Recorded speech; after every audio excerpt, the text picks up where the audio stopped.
안녕하세요. 이학권의 시사칼럼입니다. 우리의 삶과 신앙을 한 소박한 그리스도인의 입장에서 보고 나누는 그런 시간입니다. 오늘은 탈도 많고 말도 많은 11조에 대해서 같이 나누도록 하겠습니다. 11조는 나누기가 힘든 것이 무엇보다도 성경에 정확한 규명이 없습니다. 이렇게 해라 라고 세부적으로 구체적으로 얘기를 해놓으면 참 좋을 텐데 왜 그런지 그렇게 정확하게 나오지 않습니다. 그 이유가 뭔지 우리 생각을 해보겠습니다. 첫째, 이 11조는 구약에서 주로 나오죠. 그런데 구약에서 대개 23.3%다 그런 생각을 합니다. 왜냐 그러면 세 가지 11조가 나옵니다. 첫 번째 11조는 기업이 없는 레위인들을 위해서 드리는 것입니다. 이것은 성경을 읽어볼 때 각 지역에서 드려진 것 같아요. 그 레위인들이 각 지역마다 나누어져서 살았잖아요. 그러니까 각 지역에서 드려진 11조입니다. 두 번째는 절기 때 드리는 11의 1조입니다. 이것은 예루살렘 성전으로 가지고 와서 드리는 것입니다. 그래서 이것은 성전의 모든 그 시스템과 레위인들과 제사장들을 유지하는 것이죠. 그럼 그때는 종교적인 사회니까 이것이 그 국가의 정치, 경제, 문화, 사회보장 등등의 역할을 하는 것이었으니까 지금 우리에게 한다면 세금에 가까운 그런 성격의 것입니다. 그 다음에 이제 세 번째 3년마다 드리는 10의 1조가 나와요. 그래서 3.3% 그래서 23.3%인데 이 3년마다 드리는 것은 그 각 지역에 있는 고아와 가부와 객과 그 기업이 없어 먹고 살 수 없는 또 레위인들 중에서도 그 보직이 없었던 사람들이 있었던 것 같아요. 그래서 그 사람들을 먹여 살리는 이 사회보장 제도의 성격이 강한 것이었습니다. 그래서 대개 23.3% 그러는데 성경을 읽어볼 때 제 생각에는 이 3년마다 드리는 10의 1조는 3년마다 엑스트라로 드린다는 그런 느낌이 드는 기절이 없습니다. 그러므로 이 각 지역에서 드리는 10의 1조를 첫째 해, 둘째 해는 레위인을 서포트하고 셋째 해 들어온 것은 사회보장기금처럼 쓰고 그렇게 해서 아마 20%였을 것이다. 그쪽으로 더 저는 마음이 기웁니다. 11조의 시작은 두말할 것도 없이 아브라함에게서 시작되었습니다. 아브라함이 14장에서 이 그돌라오멜, 그 당시 그 지역의 강자인 그돌라오멜 그 4개국 연합군과 싸워서 이깁니다.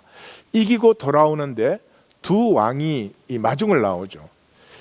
살렘 왕 멜기세덱이라는 난데없는, 히브리서에서는 아버지도 없고 어머니도 없고 정말 방불한, 하나님의 아들과 방불한 정말 난데없는 멜기세덱이 마중을 나옵니다.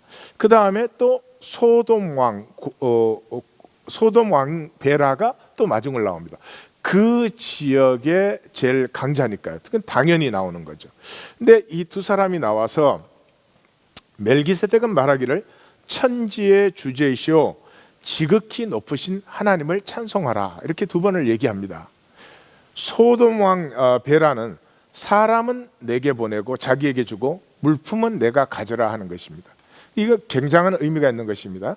자, 아브라함이 지금 자기의 삶이 누구에게 디펜드되어 있느냐, 누구의 권세 아래서 자기의 안전을 누릴 것인가 하는 것인데 그 지역의 맹주인 소돔 왕에게 그 자기의 안전과 또 그 지역의 주권성을 인정하고 보장을 받을 것인지, 아니면 자기의 안전을 이 현실적으로는 근거가 없어 보이는 하나님에게 자기의 삶의 주권을 인정하고 그 안전을 보장받을 것인지 하는 이런 얘기입니다.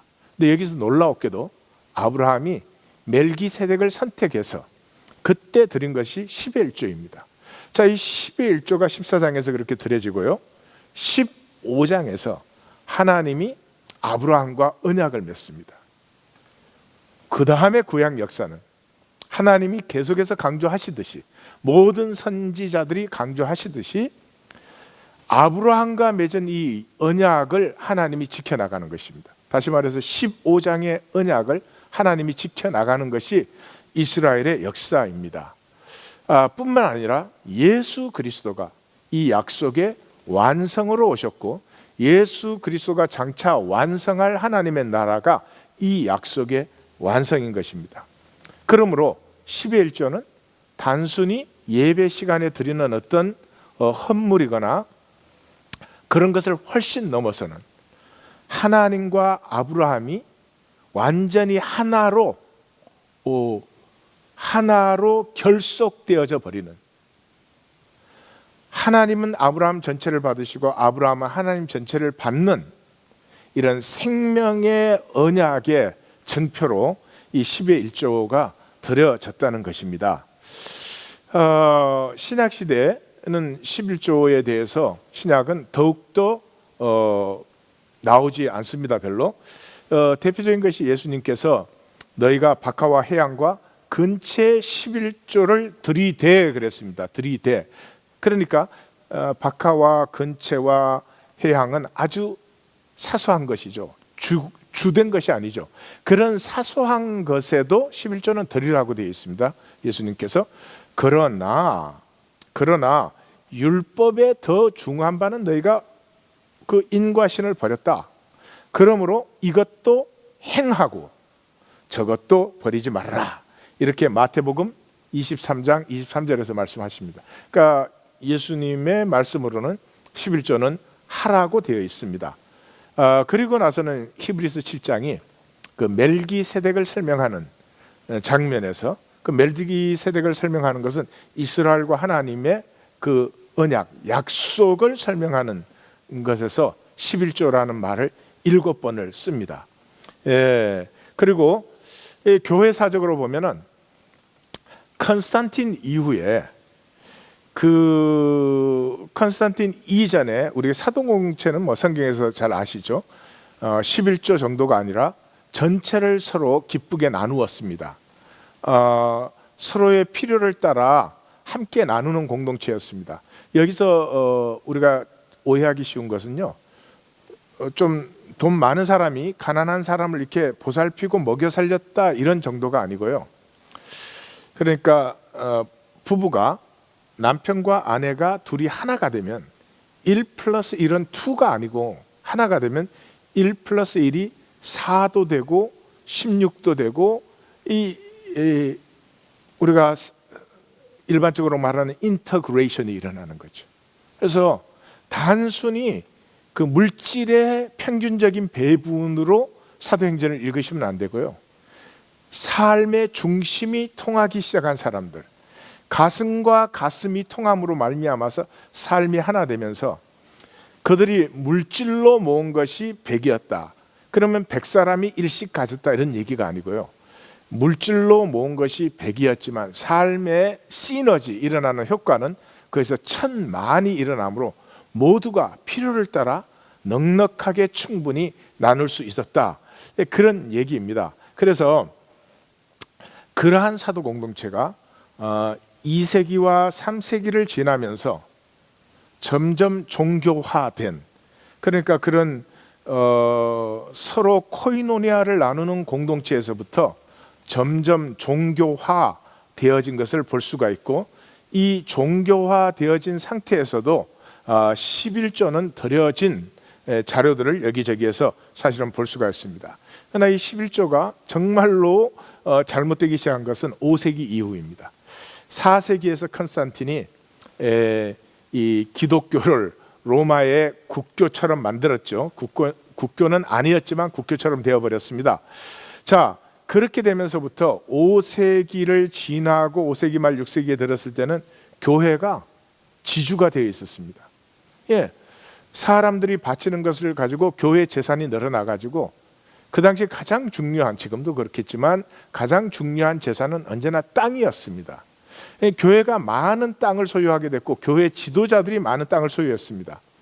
그 당시에 그 땅의 사용률은 10분의 1이었습니다. 10%였습니다. 그래서 이때 11조는 이 교회 땅에서 농사를 짓는 사람들이 그냥 당연히 갖고 오는, 그러니까 이거는 좀 소장료도 되고 세금도 될 수 있고, 동시에 그걸 또 11조라고 불렀으니까 참 이상한 그런 것이 되었습니다. 어쨌든 그런 시기를 지나서 오늘날 이제 보통 일반 교회에서는 헌금 그 접시를 돌리지 않습니까? 우리 한국 교회는 접시가 그 민망스러워서 이렇게 안 보이게 만들어서 드리지만은 하여튼 이 헌금 접시가 돌려지기 시작한 것은 1662년 영국 성공회 교회가 로마 교회로부터 독립을 할 때 엘리자베스 1세가 이 교회를 통해서 들어오는 이 물질을 이 영국을 위해서, 로마 교황청이 가져가지 못하고 이 영국을 위해서 쓰도록 그렇게 법을 고치면서 그때부터 시행이 된 것입니다.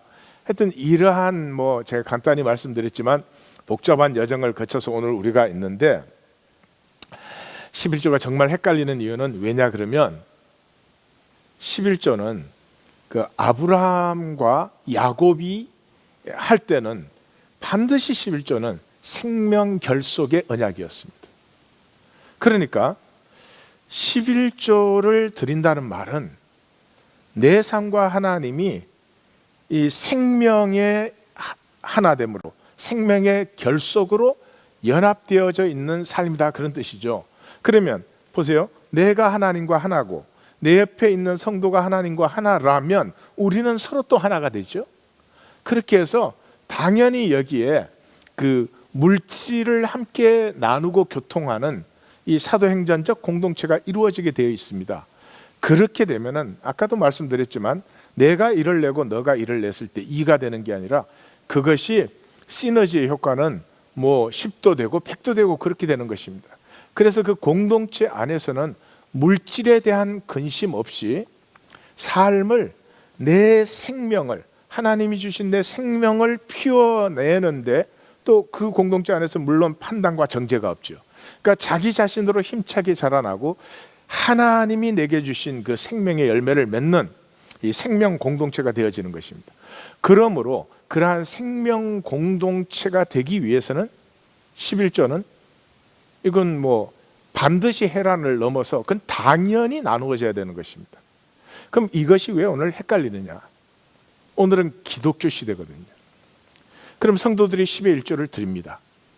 드리면 그것이 성도들의 삶의 시너지를 일으키는 것으로 나누어지는 게 아니고, 그거 가지고 교회 빌딩 비싸게 짓고, 온갖 걸 다 합니다. 수도원 사고, 하여튼 교회가 비대해지지 성도들의 삶에 교통되는 물질이 안 되는 거죠. 그렇다면 그것은 11조라고 불러서 되지 않습니다. 그러니까 그런 11조를 또 내게 하려면 어떻게 해야 됩니까? 둘 중 두 가지겠죠. 11조 내면 복 받는다 이렇게 해주고, 11조 안 내면 벌 받는다 그렇게 하든지, 하여튼 11조는 율법이다 반드시 해야 된다 이렇게 하겠죠. 그럼 그건 11조의 정신과 완전히 달라져 버린 것이죠. 그리고 어떻게 하나님에게 우리가 복을 받기 위해서 뭐를 드리겠습니까? 자신을 하나님이 우리에게 주셨는데, 근데 이 자신을 주셨다는 말도 기독교에는 통용되지 않습니다. 그건 교리일 뿐이죠. 우리의 삶의 실제가 절대로 되지 않습니다. 하나님이 자신을 나에게 주셔서 나와 하나님이 하나 되었다면 우리의 삶은 혁명적으로 레디컬하다는 말은 뿌리로부터 달라질 수밖에 없는 것이죠.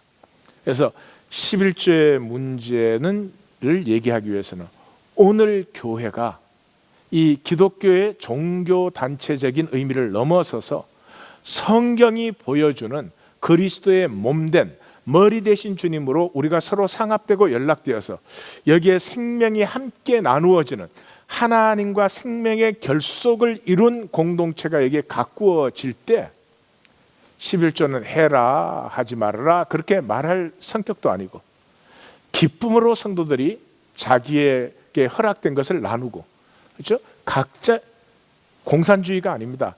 각자의 것이 있으면서 나누는 것이죠. 그것을 마치 한 가족이 그렇게 나누지 않습니까?